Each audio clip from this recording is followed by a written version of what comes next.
Hello, darlings. It's nice to see you all again. And thanks for joining me for today's video.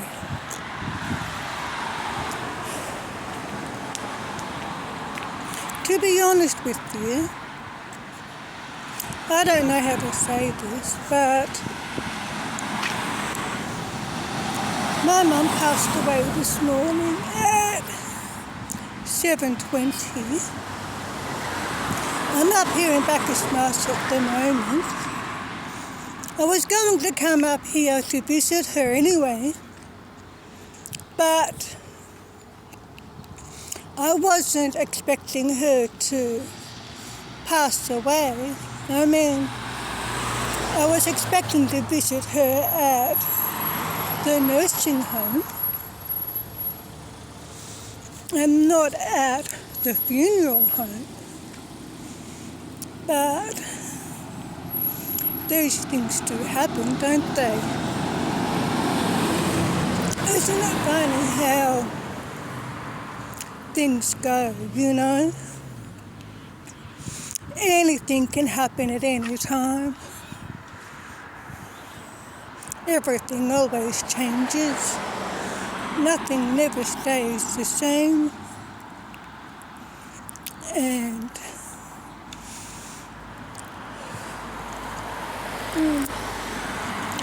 I feel like crying again. And the most unexpected things that happen always happen at the most unexpected time, don't they? I mean, my dad passed away recently. I think that was in October last year. And he was 82. And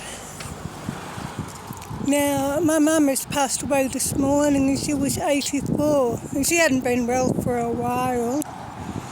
I think they're having a funeral on his day. I'm going to see if I can ask the reception here at the funeral home if I can see her for a few minutes. I'll stand in the shade because of the light. I don't know if they will let me see her or not, but I hope they will, just for a minute or two. And I have a bracelet that I want to give her, a crystal bracelet, which I was going to give her anyway, but I was supposed to give her that at the nursing home, not at the funeral home. And, oh my God, I still can't believe it. So that's the funeral home. It's the main street. Look. Oh, cute little puppies over there.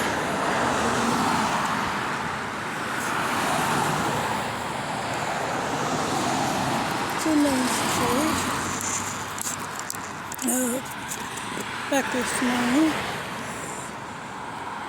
I might give you a look around the town after I finish here, but I'm going to ask them if I can do her makeup, but I don't know, so I'm going to put you guys on hold, don't run away.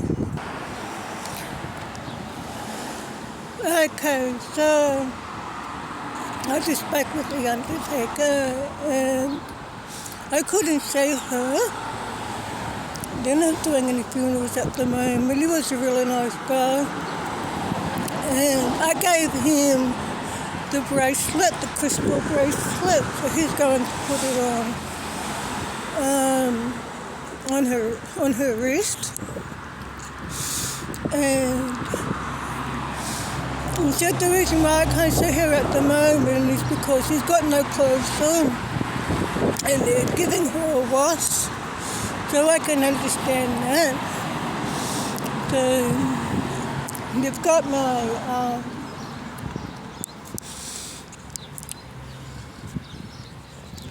my phone number and email – 1st, so they're going to contact me.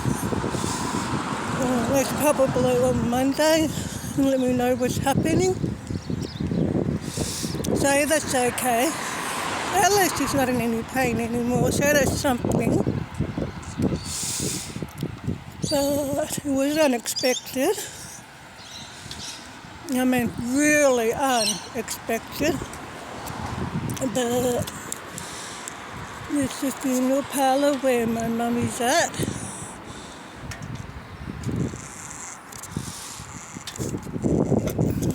And I was just talking to him, explaining how when I was younger, how I've always wanted to be an embalmer, believe it or not. So I'm thinking about going back down that road now because I don't want to, I'm not going to go back to working for the home help services again.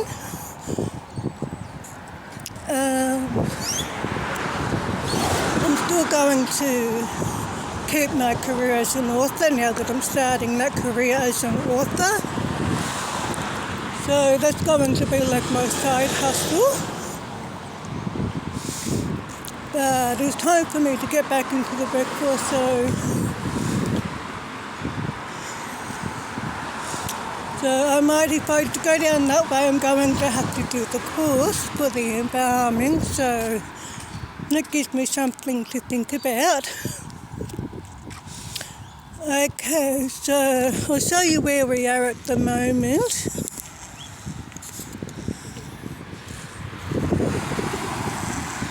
There's my van over there. Woohoo! Alright, so we'll hop back in the van now.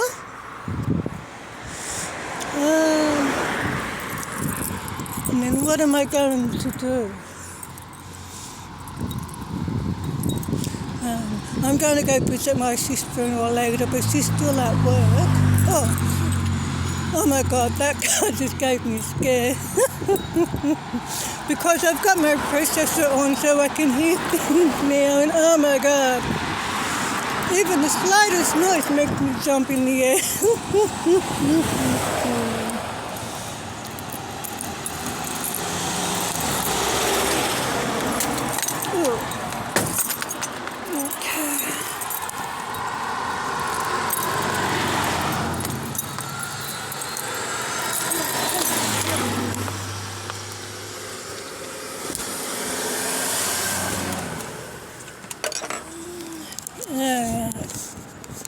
So I'm going to put you on pause again for a minute, so don't run away. Hello, beautiful. You going out for a walk, yes? Yes, he escaped. You're beautiful. Hello. They're terrible escape artists. Did I get a bad? Oh, No. come on, puppy. They're terrible escape artists, these dogs. Hello, beautiful. Beautiful fur baby. Oh, they're beautiful. Thank you. Best dog I've Bye-bye, ever had. puppy. Beautiful. They run away a lot. What a beautiful fur baby.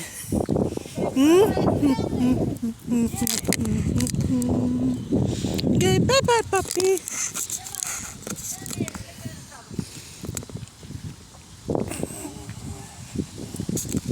I just realised I forgot to...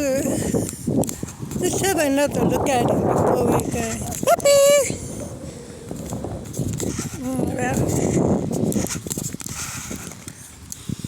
I don't know if I got him properly on there, but nice fur baby. I forgot to turn the camera in. Oh my God.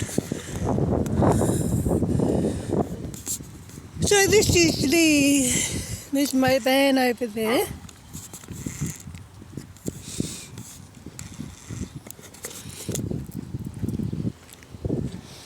Okay. So turn you in here. So when I was up here last time, I showed you a little bit about what Bacchus Marsh looks like, but I didn't show you everything. And I wanted to show you this, and I forgot to show you. So let me stand in front of it. As you can see behind me, this is a chicory kiln. I'll come back a bit.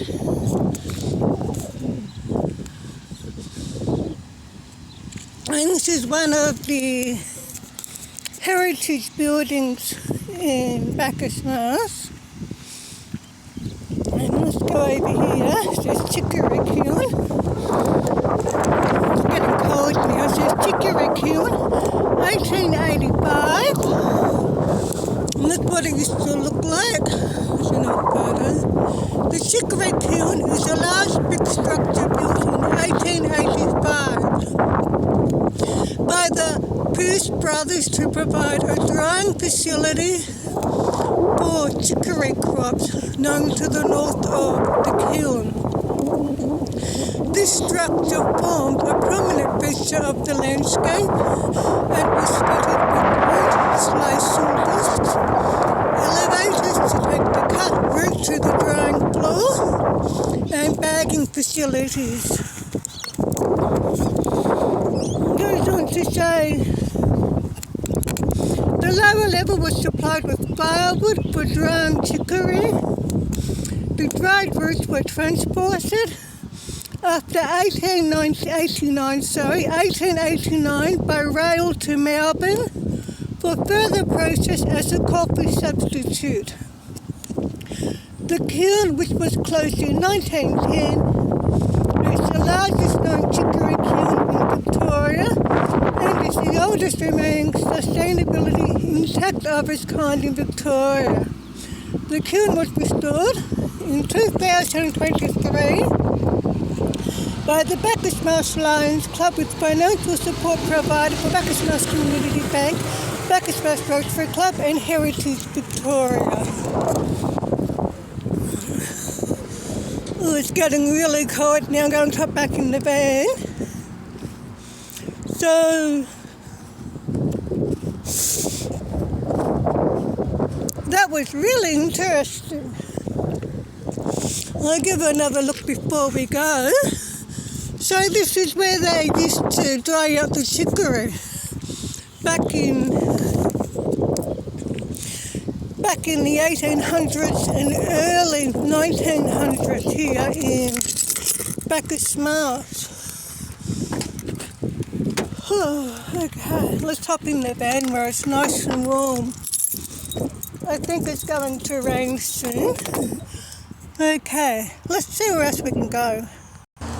Okay, so right now here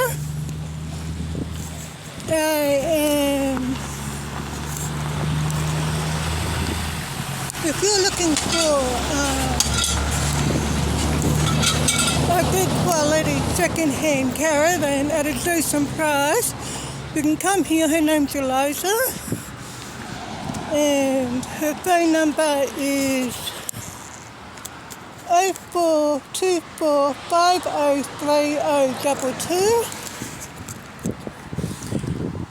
And I was going to buy a caravan from her a few years ago, but I ended up getting my apartment instead, and now I've got my van. But she's got a lot of good quality second-hand vans, so she buys second-hand vans, and she renovates them herself. So, and she sells them at a price, I think it's about $5,000 or $6,000 per caravan once it's been renovated. And she's got a lot more caravans since I was last year, so she's doing business, which is good. Heaps and heaps of caravans. So I thought I would show you this because if you're looking for a good quality second-hand renovated caravan, come here. Got all different kinds of caravans. So I'm going to ask her if she, maybe this guy over here can help. I'm going to put you on hold, so don't run away. Okay, so the guy just said to me that they only do caravans And I'd say that's a nice caravan. And they've got more over here. And he said that they only do caravans, they don't do camper vans, because I'm looking at putting either a high top roof or a mushroom, what are they called? You know, those mushroom pop-up roofs, like this one. Like that one. But those are smaller, but they're smaller ones for camper van. I think the reason why they got the name mushroom is because they look like a mushroom. So before I go, I'll give you their phone number again, in case you're looking for a caravan, a second-hand renovated caravan at a decent price. So it's 0424 50 30 22. And you ask for Eliza, so they're doing good business there, so that's good. Okay, hop back into the van now. If I can undo it.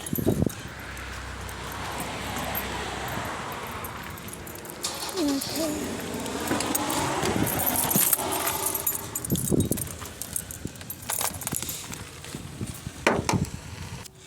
Okay, so I thought I'll show that. So if you're interested in buying a newly renovated caravan at a decent price, I think they're about $5,000.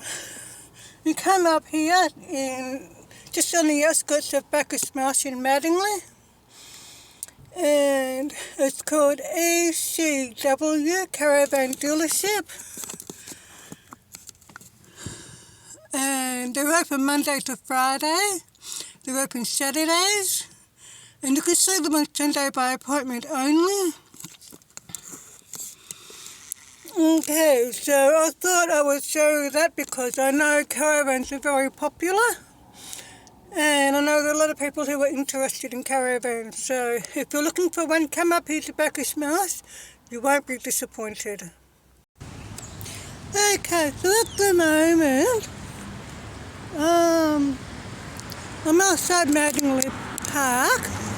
You can give a look at the entrance. This is a goes across the road. You've got the high school, petrol station, a couple of pubs over there, some houses.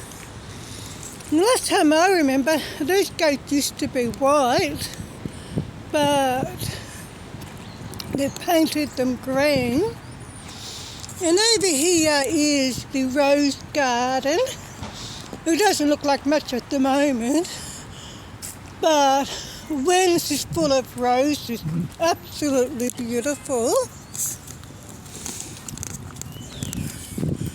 So I thought I'd give you a look at Maddingley Park while here. And there's also something else I want to show you in a minute too. Okay, so over here you have the tennis courts.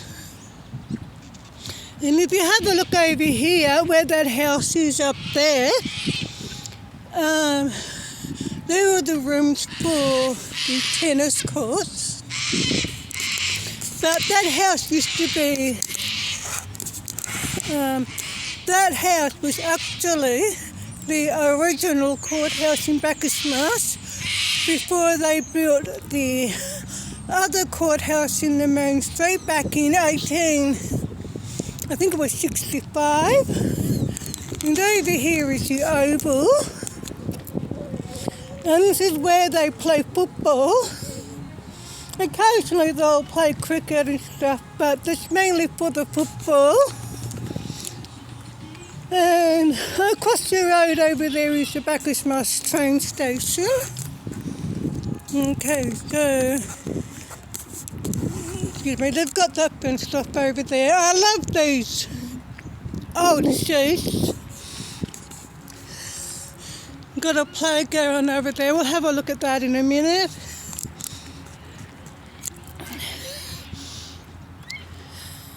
They've got some nice scenery here.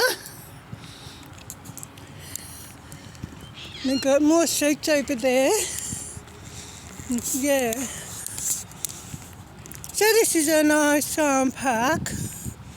I remember when I was little, we used to come over here and I used to have this cave. It was this big rock with the shape of a cave, but that's been long gone. I wish it was still here. Okay, now I want to share something with you that's very, very serious, and that is this rock here. Now this stone here is dedicated in memory to Sarah Caperkey. Sarah, you radiate an energy that lifted our being, and especially those whose hearts you touched. It is how you lived, loved and respected, not how you died, that will always be remembered. 2012. And what happened is that she was murdered. Back in 2012, she was murdered by this guy. So if you want to know the full story, just Google her name, Sarah Caperkey. So her name is spelled Sarah, S-A-R-A-H. And her surname is spelled Caperkey, C-A-F-F-E-R-K-E-Y. And unfortunately, she was murdered by one of her friends. I don't know the full story, but I know some of the story. So for the full story, you'll need to Google it. And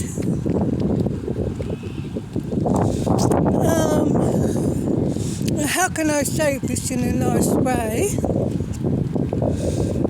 So, her friend, he unalived her, is the right way that I should say it. And what happened was he took her to this house, which was unoccupied, I believe, and he stabbed her several times, and then he put her into a garbage bin where he poured cement over the top of her. And like I said, I don't know the full story. Very sad, very tragic. She was so young, and that's what happened. And before that happened, about a week before that happened, or something like that, her mum said to her, I don't like your friend, I can't remember his name. Her mum warned her because her mum's intuition told her that I don't trust him, I don't like him. And she said to her mum, oh no, he's okay. And then he did that. So this is why it's very important to listen to your intuition. If something doesn't seem right, then that means that something isn't right. So always listen to your intuition. And I made a video about why you should listen to your intuition, which is on my other channel, which is called Kay's Van Life. Solo female van lifer and Kelly, if you want to check that. And I made a good video about why you should always listen to your intuition. So check that out to find out what happened and why I always listen to my intuition now. Because if she had have listened to her mum, her death could have been avoided. And so Yeah, and what she didn't know was that many years ago, before he met her, he had already killed one girl once before, which he did time in jail for. And now he's in jail permanently. He will never be released now. This is the second girl who he had killed, and apparently he gets excited by violence. So, like I said, I don't know the full story, so check out her name on Google, Sarah Kafaki, and you'll find it. So over here is a castle-shaped park for the kids. So we're still in Maddingley Park, and they've got some seats and tables so you can have a picnic. Isn't that a good idea? I like it. Now, when I was young, when I grew up here, this wasn't there. So this park has only been put in within the last few years. And over here, you have some more tennis courts. These are the grass tennis courts. So if you're up this way, and if you're interested in playing tennis, you come over to Maddingley Park where the tennis courts are and enjoy a game of tennis. Okay, so if you're into exercising, we've now got some exercising equipment here in Maddingley Park. I'm not going to give it a try. You've got bars, all sorts of little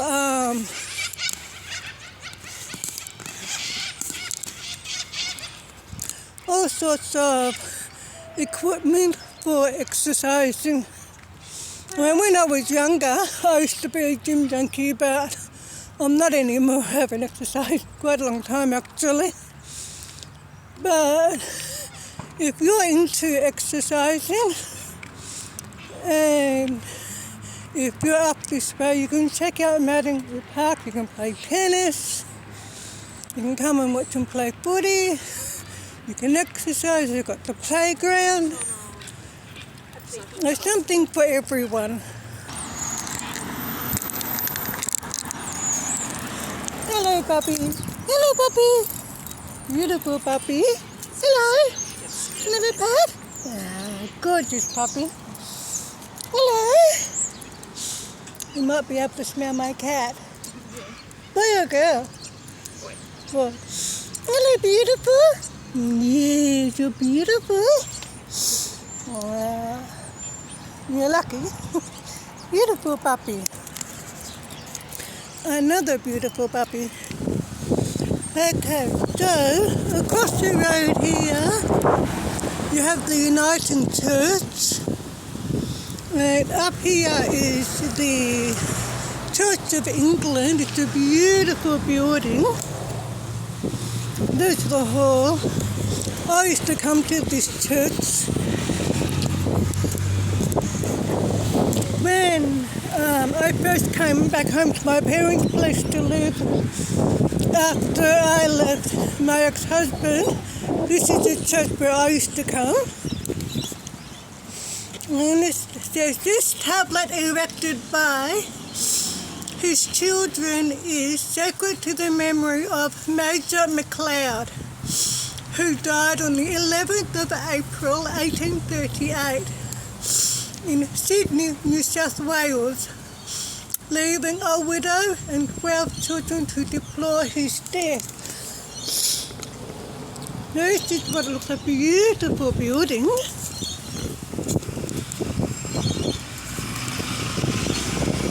As you can see, and that's the church where I used to go to when I was a child.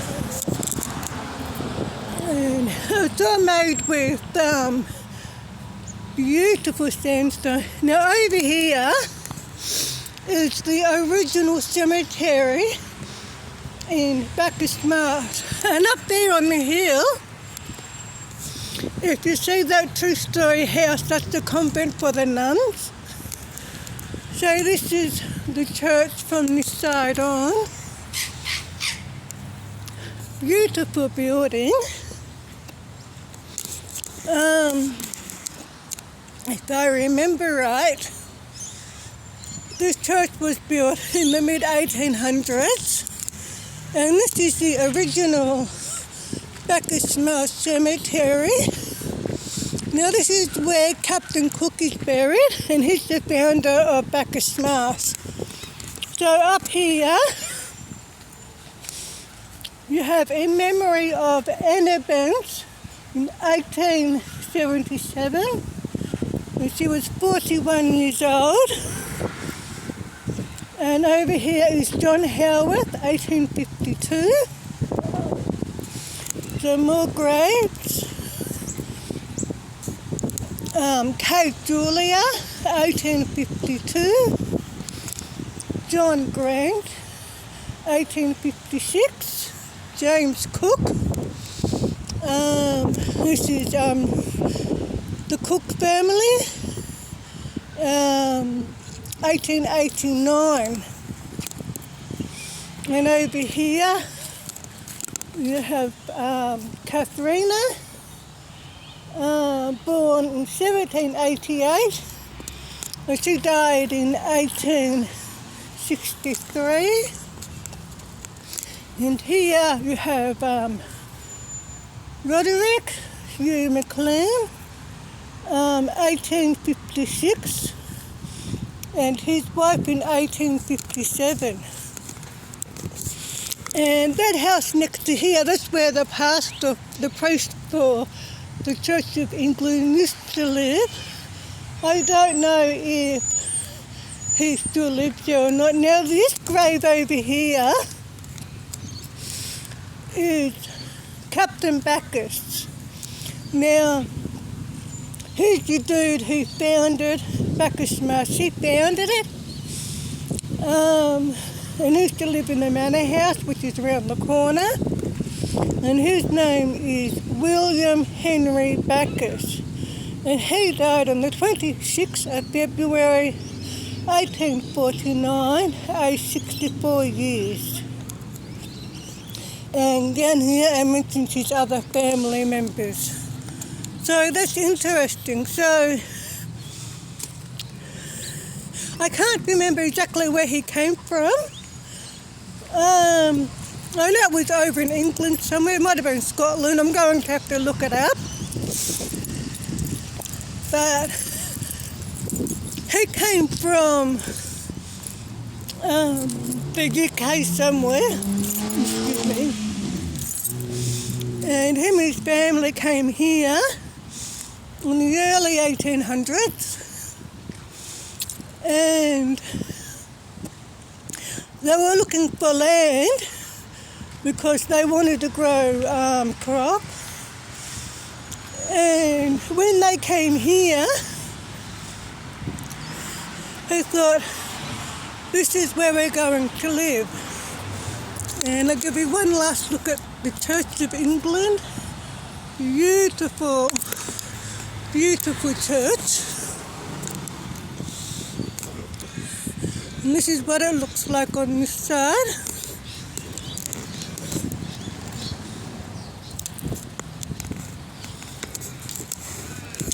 And there's my van over there.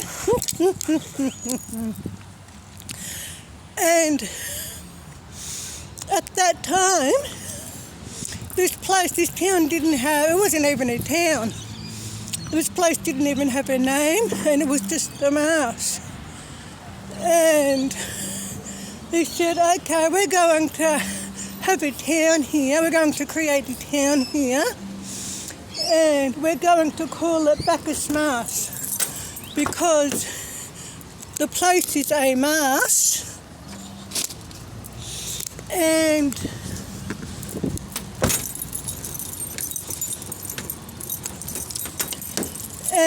his surname Bacchus, so that's how Bacchus Marsh became a town. And it was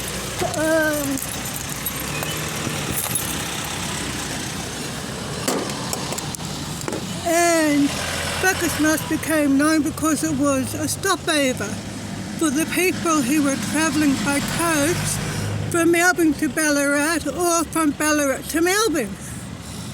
And that's how Bacchus Marsh became popular, because it was a stopover.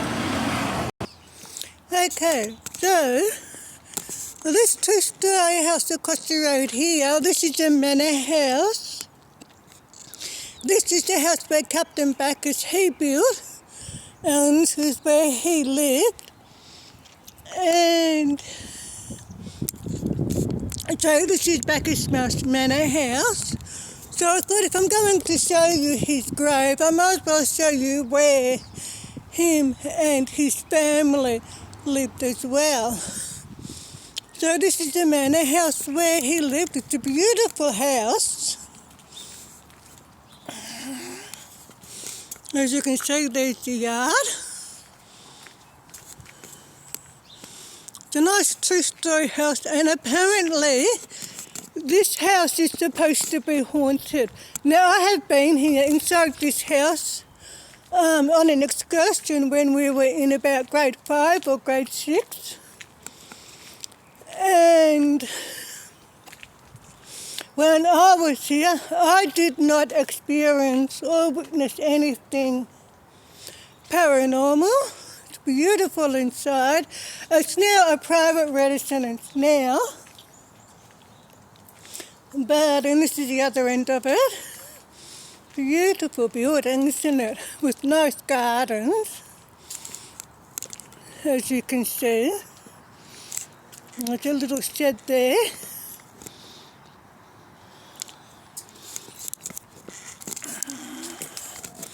And so that's supposed to be haunted by Captain Bacchus and his family.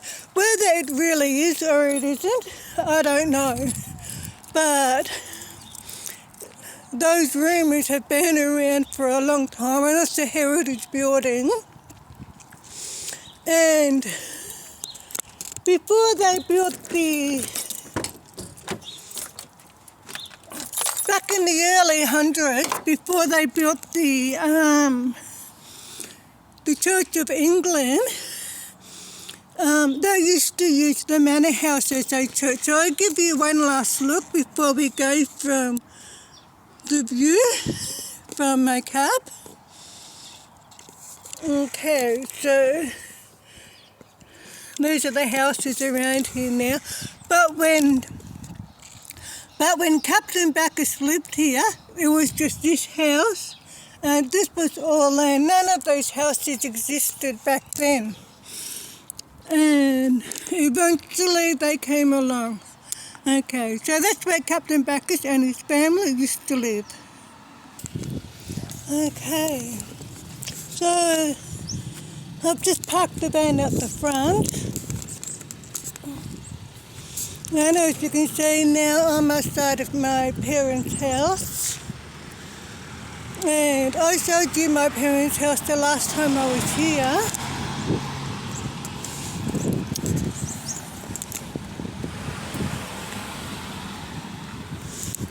And it's my brother's car. And this is the front yard.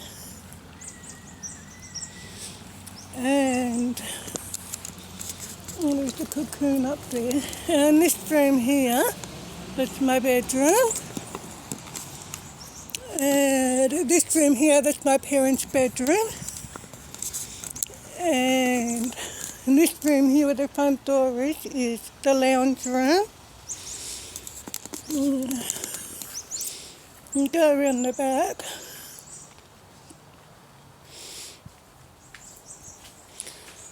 And this room here is the laundry room, and this room here is the sunroom, and this is the backyard. I wonder why all this stuff is out here. It wasn't here last time when I was here. Oh my God. Okay, so this is the sunroom. Look, it's quite bare. All this stuff's been moved out. There's the kitchen. The bathroom. Still exactly the same, it hasn't changed. I just found a pussycat. Oh, my beautiful. Hello, remember me? Oh, come back here. Come on.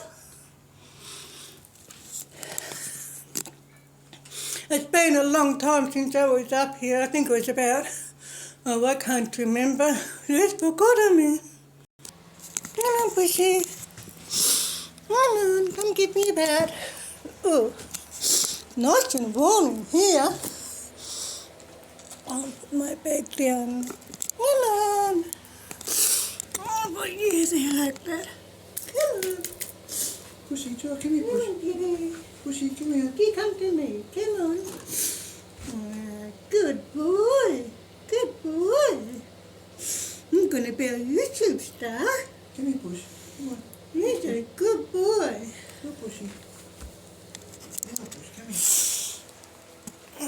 So this is the lounge room of my parents' house. And this is my brother. Say hello. Oh, hello. Hey. Wave and say hello. And I'm making a YouTube video. I mean a video for my YouTube channel. And that's my brother. I might turn the light on. So Heather sent me a message this morning. Yeah. And she goes,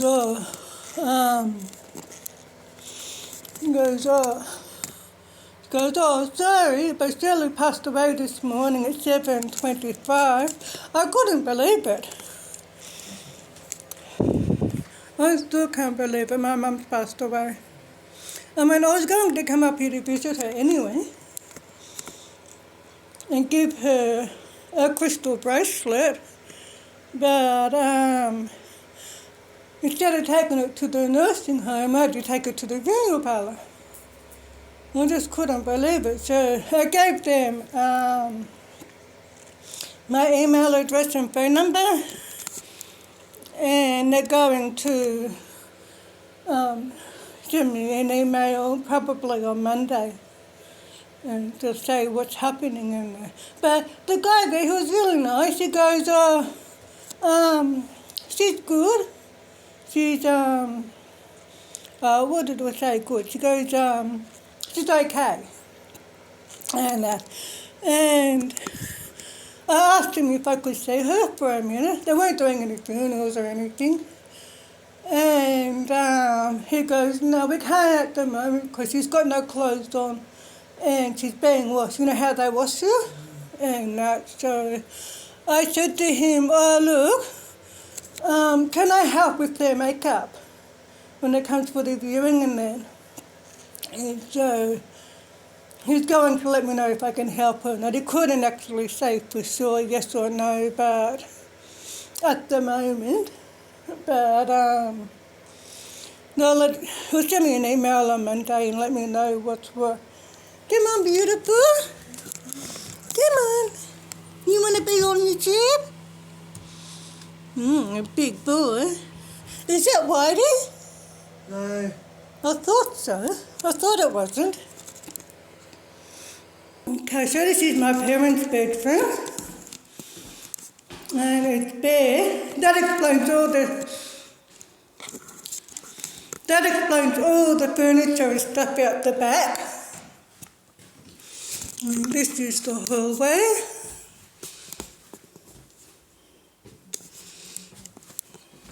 And this is my bedroom, which is being used for storage. The dinette in the kitchen. And then back into the lounge room again where it's nice and warm. And my brother's here on his own. He still lives here.